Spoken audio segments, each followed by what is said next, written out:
So let's keep making our way through Gone Home. This is hour 2 and a bit. um, I've been playing since 3, give or take. It's 4:30 now. I'll probably play another 45 minutes or so. While I'm playing, you're probably gonna hear some extra typing. That's Emily. She's playing Dragon Age. So let's keep going. So this is the bar room, and we've learned a little bit about the family. We've learned some stuff about Sam. There's a bit of maybe a romance subplot with Sam. We learned a bit about Dad. Dad is sort of a failing author, which feels like a little bit of a trope, but whatever. And yes, I've had some requests from chat to go back and see, because I forgot that tapes can be turned over. So let's see. So we listened to that Girl Scout cassette. I think I put it in the Girl Scout side. I can turn it over and throw it at the tape deck. Let's try and give it a play. Nope, that's putting it back. Curse my metal hands. Evidently, I can't even pick it up anymore. Alright, so it's on the role model side. It doesn't look like it wants me to put it in that player.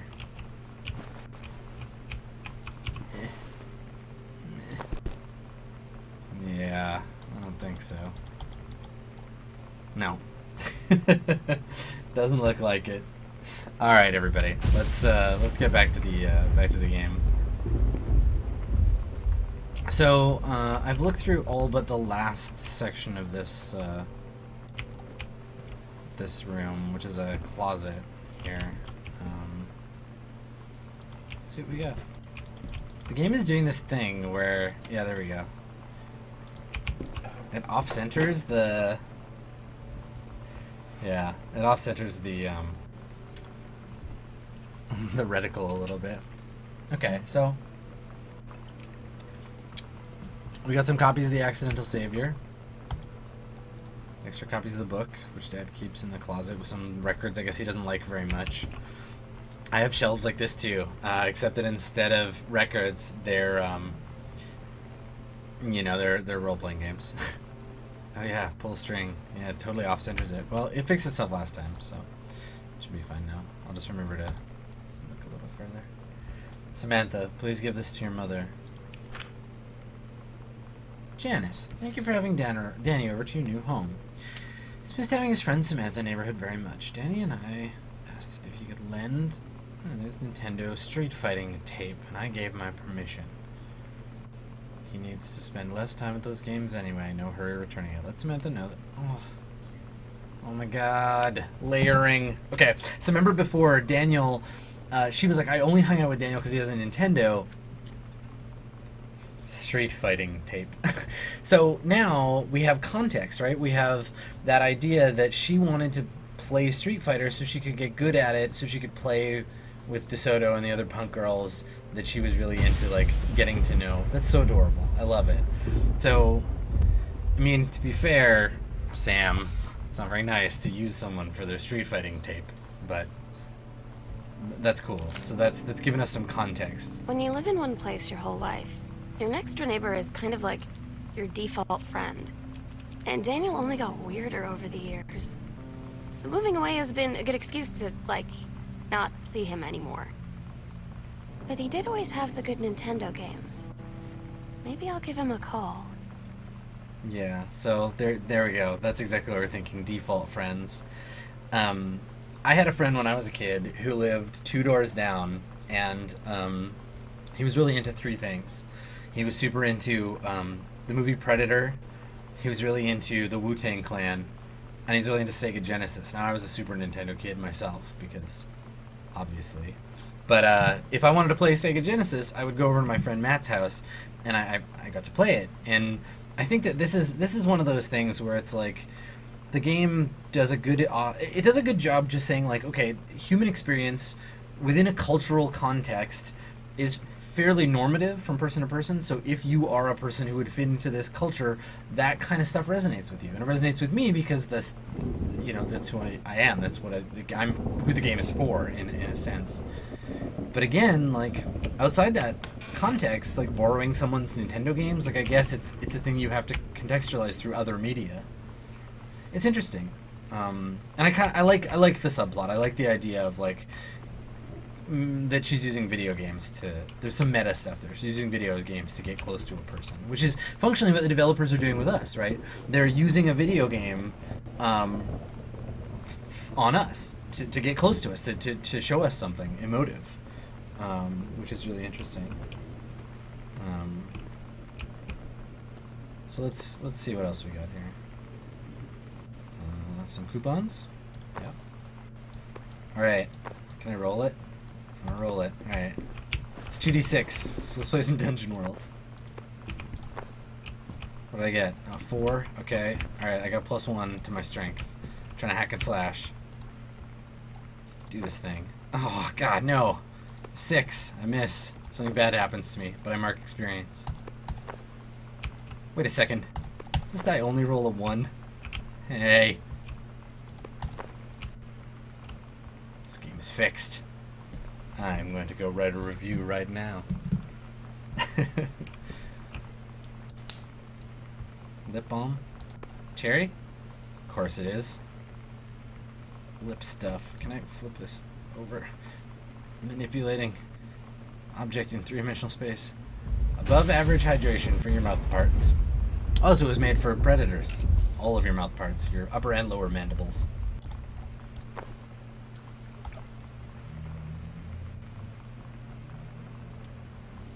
Wow. So this is recent. Written at the same time as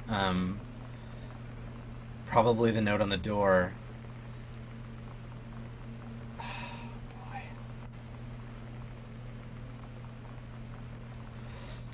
Okay, so I wonder if this means that the missing VCR, Sam took it. It's interesting.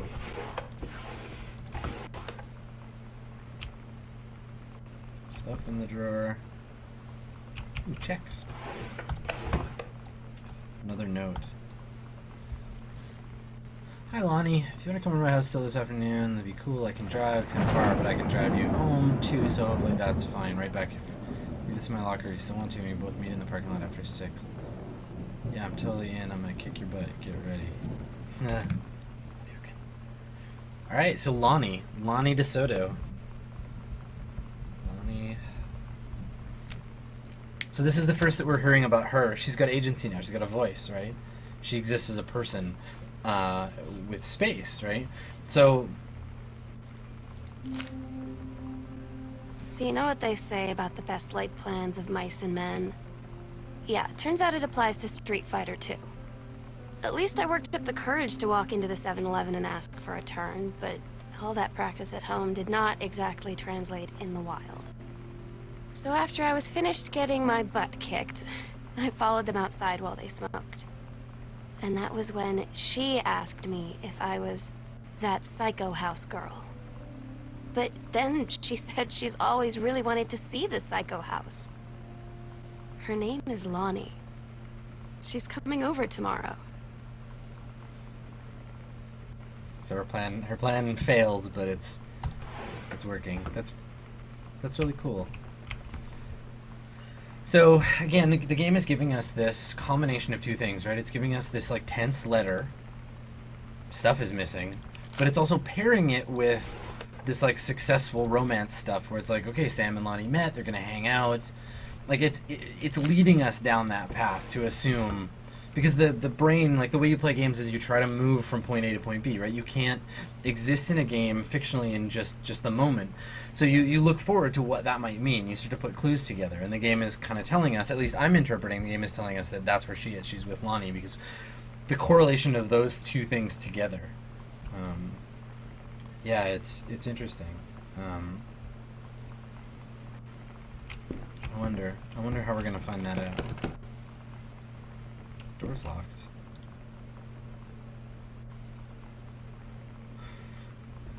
Okay, well, it got creepy again. Thanks, game. Back to creepy. Katie, please, whatever you found, don't tell mom and dad. The attic. So this is perfect. Again, like, fantastic game design here. We hit a locked door. Like, you watch me do it. I'm going to reenact it. So I said, I'm going to turn from here to the door. I say, hey, it's a door. I try to open it. It's locked. I think, okay, I'm blocked. My immediate thought was, where do I go, right? Maybe I check my map. Maybe I don't. I realize there's nowhere else to go. I turn, and since I've grabbed crap out of the wastebasket before because I've had notes there, I saw that, and I read it, and the last thing, this hint, this like, don't, whatever you found, don't tell them. So there's something to find, and the attic, ... right? So, yeah, that's good. Good work. Gone home. So we're gonna go to the attic, or upstairs at least.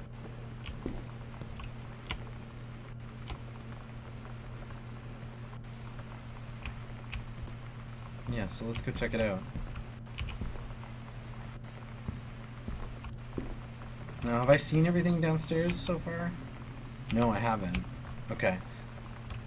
Now, I'm tempted to just go straight upstairs, but also I'm a video gamer, so I'm gonna finish this floor. I'm gonna finish this level of the dungeon before I continue on to level 2.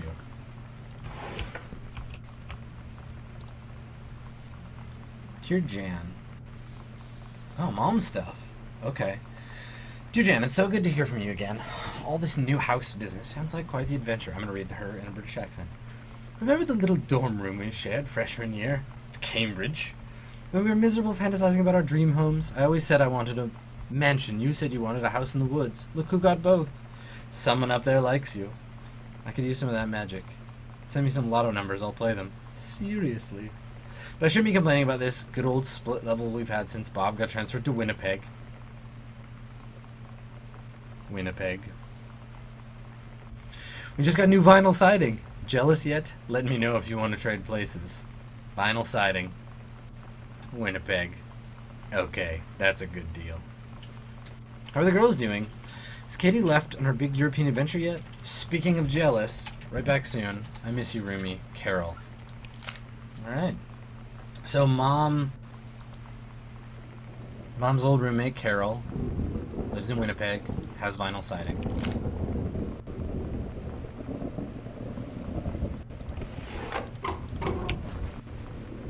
I keep seeing this Boone County telephone directory and noticing that the graphic design for it is identical to Cards Against Humanity.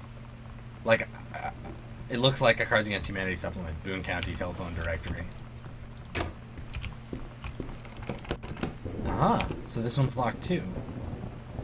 Interesting. I wonder why the rooms would be locked from the inside like that. Let's go see what's up in the attic. And since this is Gone Home and not True Detective, I think I should be fine. More of those playing cards. Newspaper clipping. Oh, that's cute. Yeah, this is, so we're going on like a bit of a mom tear here.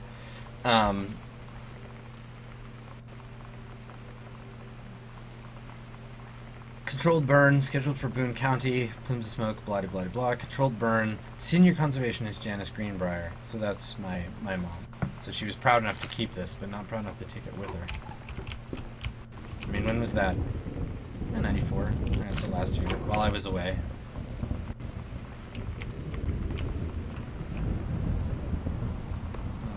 Tortoiseshell comb here.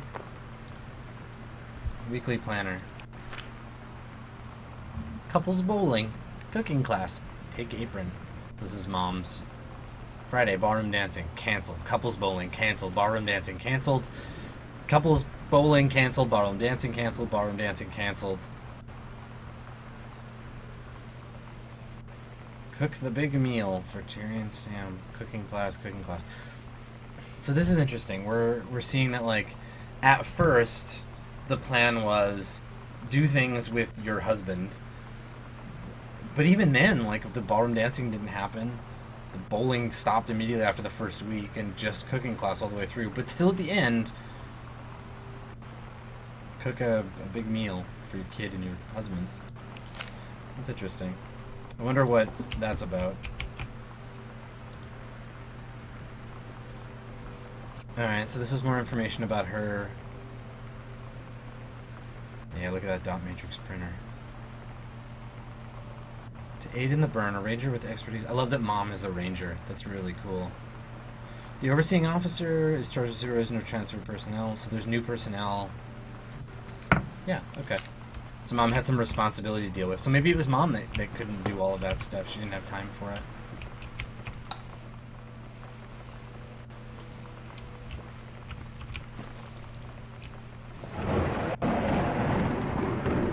Bratmobile and Potty Mouth.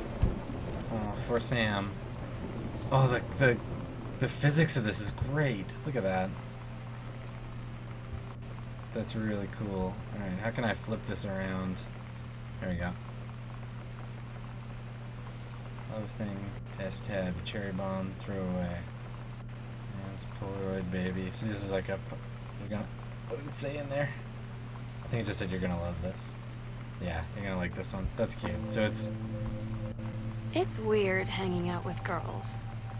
Daniel was around ever since I was little, and other girls? I don't know.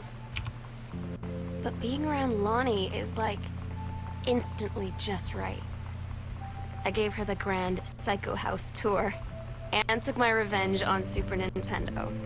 And it was like, I don't know, I finally found someone I feel normal around. I drove her home and she gave me this tape and said, "You have got to listen to this." I haven't stopped playing it since.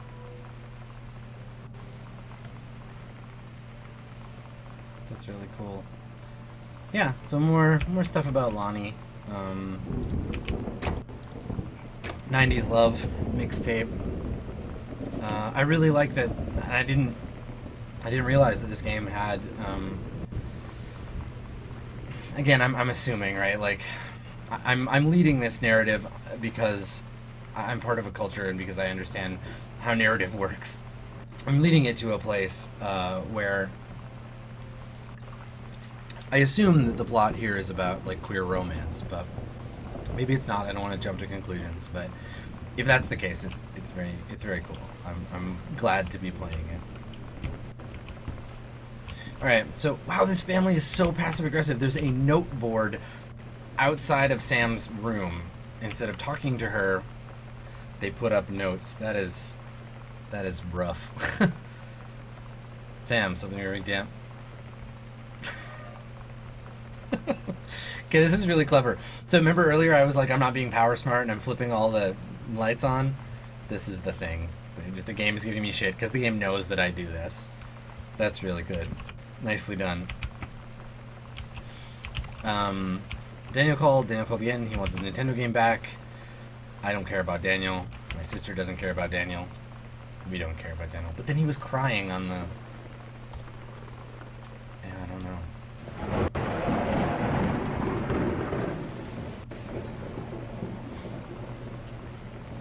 To whom it may concern, I, Samantha Greenbrier, am 17 years old and therefore an independent, fully functional human being.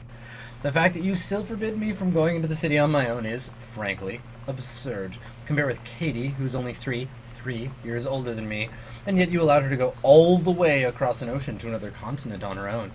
I just want to spend an evening in a normal, totally safe city on my own like a human being, since you may also remember that I have my own car now. You can't really stop me. Warmest regards, your daughter, Samantha. I wish she had dated this.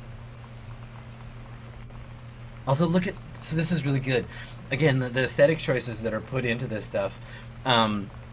If we look at it... yeah, you know what? Now that we know how old... Sorry, chat just made a good point. Now that we know how old Sam is, I wonder if that was Lonnie on the tape deck downstairs. The message. I'm gonna go listen to it again.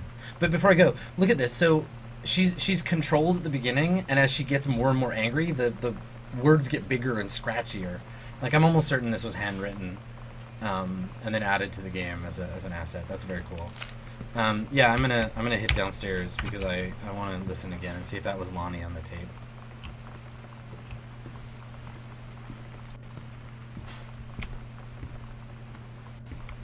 Alright, so forgive me for making you listen to this again if you don't want to, but...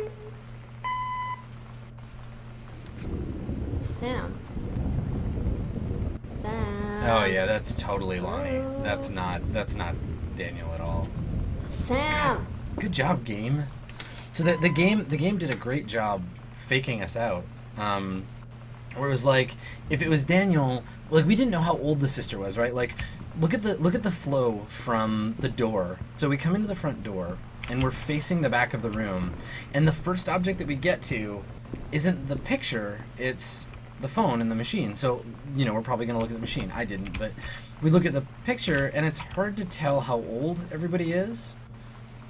You know, because it's a painting or whatever, and we don't know when this was taken or drawn. And so we listen, and it's right next to the thing about Daniel, and yeah, that's really cool. Okay, so Lonnie is upset because she can't get a hold of Sam, which is weird because I thought that Sam would have run off to meet her. Let's go into Sam's room and see what's up.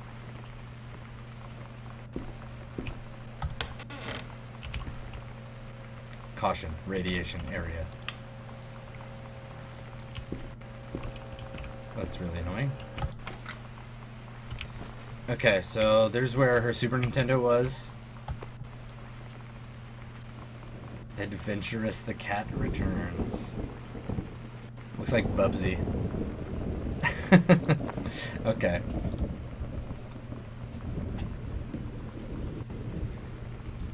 Chun-Li moves. I wonder if she copied this out of a copy of EGM. I was always partial to Mortal Kombat myself, but let's see what else is going on in the room. So another tape deck. I wonder if I brought that tape all the way upstairs if I could play it in this deck. Another 3-ring binder, same model as before, so I can't open it. Oh, there's another tape. So this is Bratmobile, Cool Schmool, and a blank side. We're so cool, yeah, yeah. Yeah, we're so cool. We're so cool, yeah, yeah. Fuck you too, cool schmuck.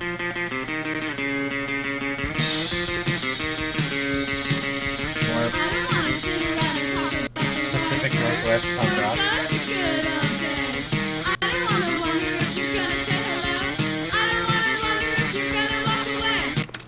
That's pretty cool. Alright, let's see if I can put it in. That was the blank side, right?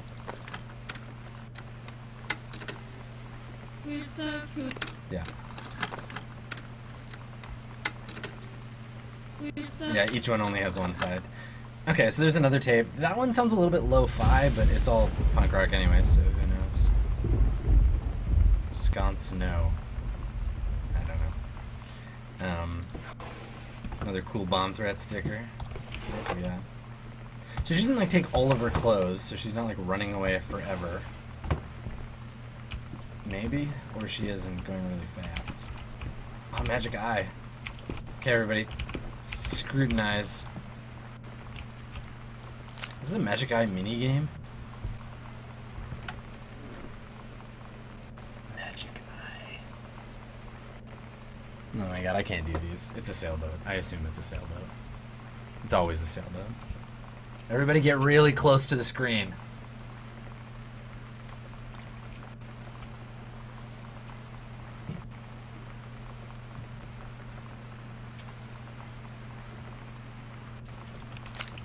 How about this one? Let's stare into it.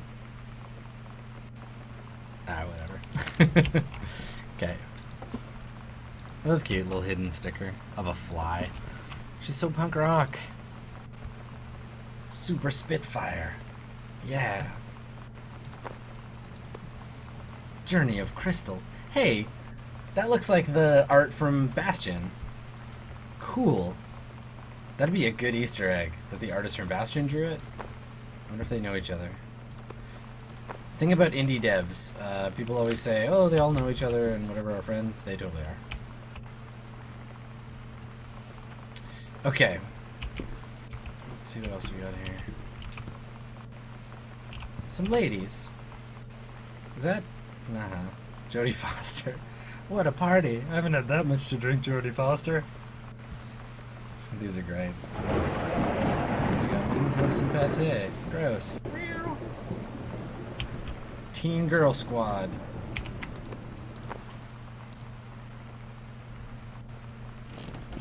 Notes to Lonnie. Hi Lonnie, I wrote this in first period and left it in your locker on the way to second. That's what all the cool kids are doing. I decided to write me back. Here's an idea for somebody to draw. 2 cats on a motorcycle. It's a good idea. All the cool kids are doing sending us their pages and their beepers. But we're cooler than them, because guess what? Can't put this on a beeper. 2 cats will still gotta add a background and make it better.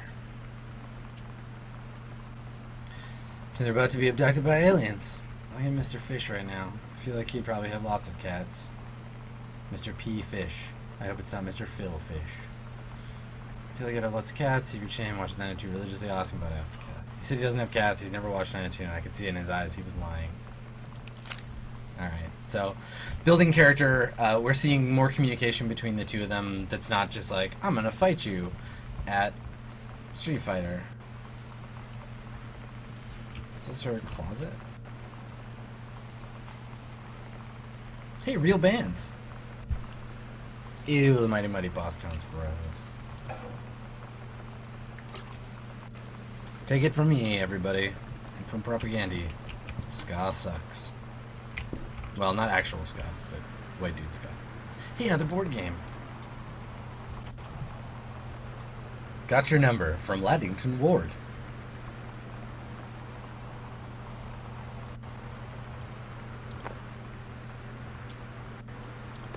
Man, Sam had this in like 4th grade. Oh my god, these are awesome. Okay. Alright, a Bible and a 4th grade binder. Oh, cool. So she kept writing from grade 2.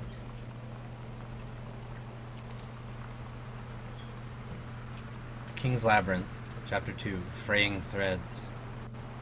You guys want me to read this? Should I read this? I'm gonna read it.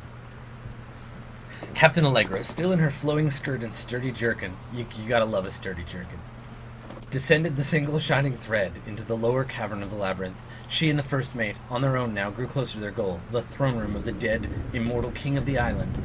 The first mate slid down the line onto the stone floor. She swept chalky bone dust from the front of her canvas trousers and looked up at Allegra. The silken thread, nigh unbreakable thanks to the enchanted moths that inhabited the island, trailed behind. It's good, I want to play this game. Leading their way back from the entrance. From further into the labyrinth, the moaning began to echo.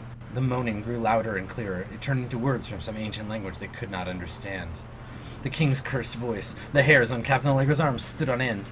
She looked back at the first mate, whose eyes remained locked on the blackness of the passage for a moment too long before noticing the captain's gaze. The first mate nodded silently ahead. Following the king's ghostly song deeper and deeper into the labyrinth, they came upon a rocky gap spilling forth otherworldly blue light. The great basin of the dead king's throne room lay below. Skeletal in rotted robes, the king was hunched over the blue orb topping his royal scepter. Shadows of his bony fingers danced on the walls like ghouls. Are ghouls known for their dancing ability? As he sang, wailing souls... This is some Stephen Lumpkin shit. Wailing souls flowed in one by one through the cracks in the cave walls, pulled into the orb, causing it to glow brighter and brighter. Behind the king, a long staircase hewn from rock led down, into the chamber from a passage at the top. Allegra said, "We have the advantage in numbers. I will draw his attention, and then you..." But the first mate interrupted. "No, I'm smaller and quicker. And you know of dealing with mystic energies like these. I will circle to the other side, get the king's attention, lead him on a merry chase." She held up the silk line. "All traced by this invincible thread, of course." Allegra said, "It is a good plan, but perhaps we should go together." The first mate shook her head. "You know this is our best chance. Don't be afraid for me." So I'm seeing parallels here. I hope you are too. Like, the written narrative versus the ongoing, like, what's happening in the game. "Don't be afraid for me." They grasped hands and exchanged 3 tight squeezes, their palms growing warm. The first mate tied the shining thread to the belt of her trousers, gave him a quick salute and wink, and dashed off. I wonder who, in this story, Lonnie and Sam are supposed to be. Like, which of the 2 characters they're supposed to be. Yeah. Allegra waited, staring vigilantly across the top of the stairs, while the first mate was to appear. The king continued his, "Wait, no, the singing stopped." The king turned and began walking up the stairs. Allegra wanted to call out, to do anything to stop the first mate from running headfirst into danger. She tried tugging on the line to signal her. No use. The king was nearly at the top of the stairs when the first mate burst through the passageway. She skidded to a stop. Even from across the yawning basin, Allegra could see the first mate's eyes grow wide. She turned and ran, summoning his undead power. It's just generically undead. The king left the ground, levitating, gliding behind her with distressing speed. From some dank passage much too far away, Allegra heard the first mate scream. She was already running toward the sound. The line in Allegra's hand went taut, then shuddered. It fell slack to the stone floor. As Allegra ran, she was gathering line, twisting it around her arm. She came to its end. The unbreakable thread dangled limply, its end shredded and frayed in her hand. She tossed it to the ground and ran. Ran. Yeah, so many parallels. The running, the two of them. Yeah, that's interesting. So she keeps writing, but has done that thing where she writes about what she knows, right? Her own personal teenage struggles have sort of bled into the narrative, and she's keeping up that stuff from when she was a kid. All right, so there's another combination lock. There's some miscellaneous stuff lying around. Yeah, classic poster. Creepy windows. Steggy? Stilly? Steggy. Oh, it's so cute.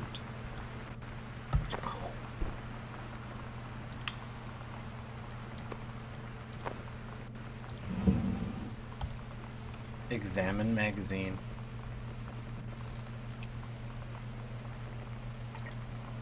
Veruca Salt wants it now. That is a reference to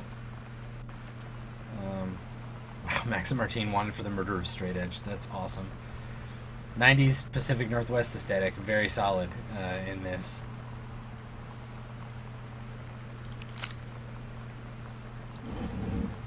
Yeah, Klondike 91, that's a really good point. So in the story that she wrote when she was a kid, the first mate had no gender, right? The first mate was just an agendered character. But in the second story, the first mate is a woman. So this shows more about the development of her character, by which I mean Sam.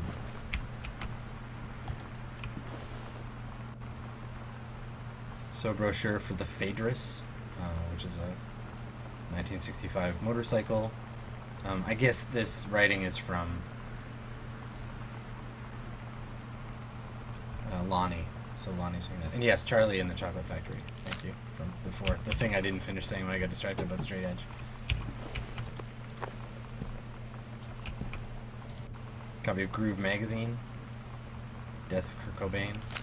Very 90s. Okay. Sonic 101.7. I wonder if she likes Sonic 101.7 enough to make them her combination. Look at me trying to be clever. I'll just let the game tell it to me when I get there.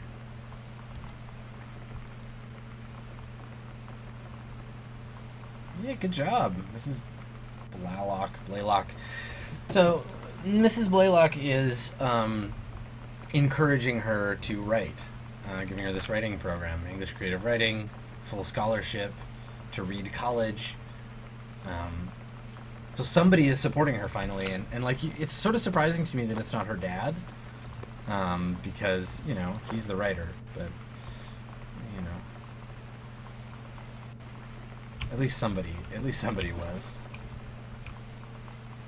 Down here. Now I'm behaving, you'll notice, like, this is the thing, it's a game, right? So video games have this inherent built-in way that we know how to play it. There's something that we learn from playing games. And so when we play a game, even a game that's as outside of the normal kind of game structure, that we tend to play it like it's a game. So you'll notice, like, I'm behaving like I'm picking up everything and I'm flipping through things. Kind of Misfits, that's cute. I'm acting like this is an adventure game, which in a way it kind of is.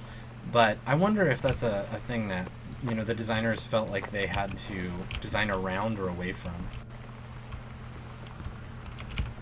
Yeah. So I've seen just about everything in the room, but I'm going to be smart and I'm going to look at the crumpled note. Aha! She got in shit. Wait, no. Oh, that's cute. So her name isn't Lonnie, it's Yolanda. Yolanda DeSoto. So they're in grade 12 last year, so they're graduating. Mr. DeSoto wearing a PBR t-shirt, but chose to be suspended. Nobody called. Miss DeSoto. Oh, that's funny. So she has Lonnie's. So I don't know how she got this, but it's Lonnie's disciplinary referral. They either were hanging out here and she threw it away, or maybe she was gonna forge her mom's signature for her or something. That's really cute. I like it. Okay, so where am I now? I'm outside the other side of Sam's room. Alright. So learned a fair bit about Sam in that section.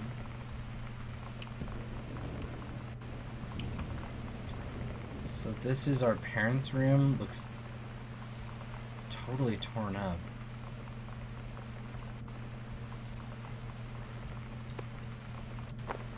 Mom's purse. Can't open it. So I can get a light switch here.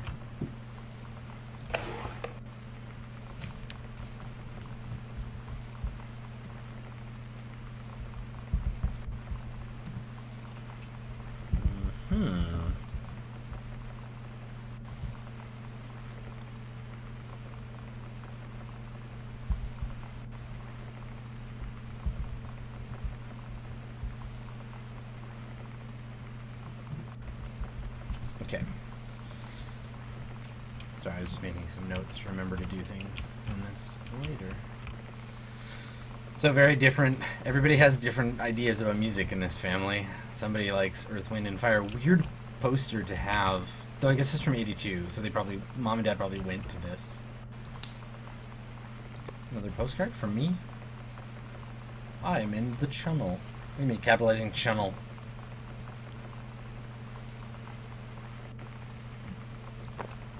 Alright, so they, whoever sleeps on this side of the bed cares about my... There's another Bible. I wonder if this is Mom's Bible. Unknown...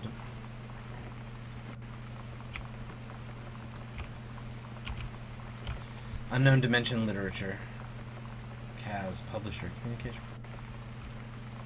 Somebody else wants to publish.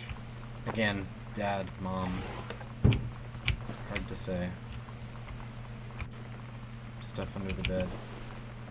I guess it would be Dad if that's... Or maybe Mom looking on Dad's behalf.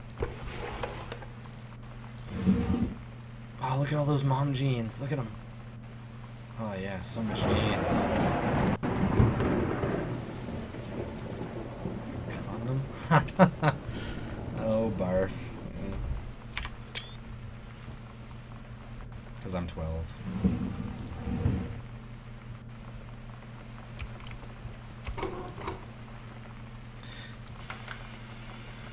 TV. And in this one, we have, yeah, some more adult movies.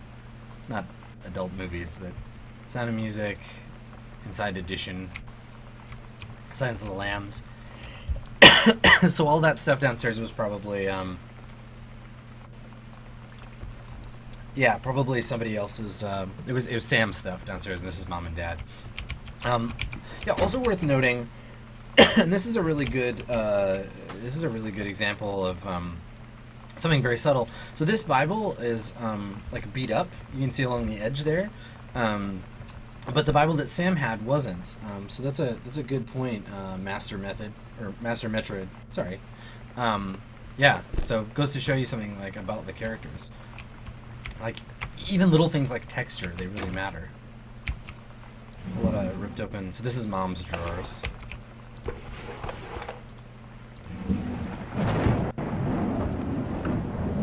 Mitten, our cat, Caitlin, age 5. Excuse me. Underpants. So parents' room seems kind of bland. Like, I'm not... Old photo of us. I'm not really like getting to know anything about us.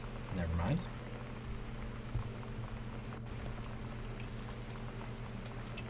Yeah, so This is a thing. So, dear Jan, oh honey, let me tell you, I understand how you feel. Bob and I have had our down periods. It's a bit of a way of life, actually. You get used to each other, you live your own lives in the same house. Kids grow up, they go away. This isn't helping, is it? Don't worry. Sorry, I should be reading this in my British accent. Terry will get over whatever's distracting him. Things will go back to normal. And as for Sam being distant, that's a teenager for you. Nothing to worry about. In the meantime, though, this controlled burn, that sounds like quite the adventure. Let's cut to the chase. This new ranger they sent. Okay, so people in chat who were talking about the like worry about the mom affair side quest. Ranger Rick, you have to be kidding me. It's perfect. Tell me everything and send pictures. I want the whole package. That sounded wrong. Keep your chin up. Terry's out of his slum. In the meantime, more letters. So, yeah, I think that's the implication that we're getting here, is that, like, things are not great with mom and dad, and our teen sister is being a little bit bratty, and it's causing marital trouble for the family. Oh, look, a ghost game. Escape from Ghost Mansion. Oh. I don't know why the family doesn't keep all their board games in one room. This is mom and dad's personal board game. Watercolor technique. So somebody's a painter. Artistic family.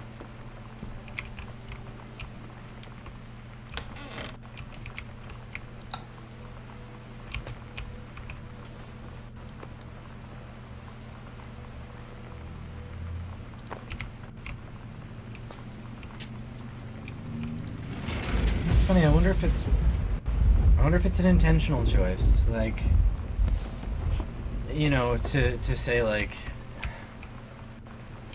that the parents are not interesting, like they feel more distant because we haven't. It's all the diary recordings are from the sister. Mom seems especially distant because we don't know anything about her except for some of the other characters' relation to her, and dad just seems like a kind of a one note, like burned out author. And I have to assume that everything the designers do is intentional. Oh. Man, so many sad books in this house.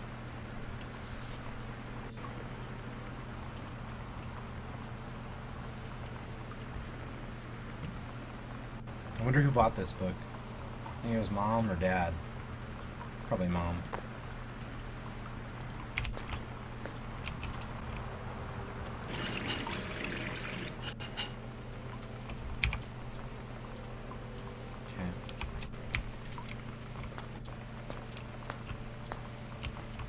I really want to know what happened to...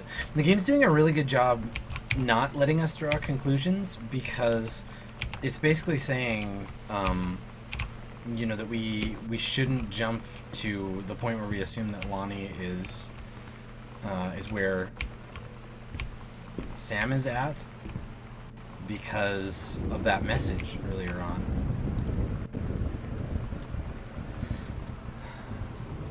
Alright, some notes again. See Pulp Fiction came out and Todd won't shut up about it. Mom's supposed to cook dinner. So this was probably on that night that was like cook dinner for family. Big dinner. Stabbed in the chest with a heroin needle. Kind of hilarious. Something about cheeseburgers is important. Todd wants to see it again. Don't barf. Barf burger.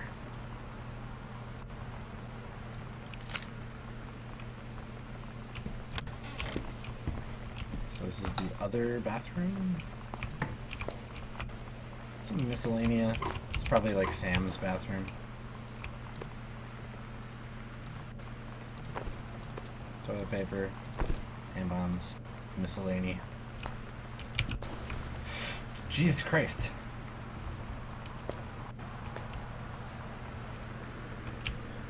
Yeah, it's probably hair dye. That's awesome. Lonnie brought her hair dye over today. She said, I need to fix these roots. Think you could help? Dyeing hair is weirdly intimate. I don't know if I've touched someone else's scalp before. It's pretty intimate, right? It felt intimate. We looked in the mirror together after, and I expected her to say something about how it looked crappy, or good, or whatever. But that's when she said, "You're so beautiful." And she was looking at me. Right in that moment, I wanted to say something, but I waited. And the moment was gone. Aw. Confirmed. Super gay. Totally adorable. Well, that's nice. Let's take a pause here. Let's all just enjoy that adorable moment. I'm gonna go and grab some more water. You guys can stay and chat. Grab yourself a tissue. We'll all just dry our eyes and we'll come back in a minute.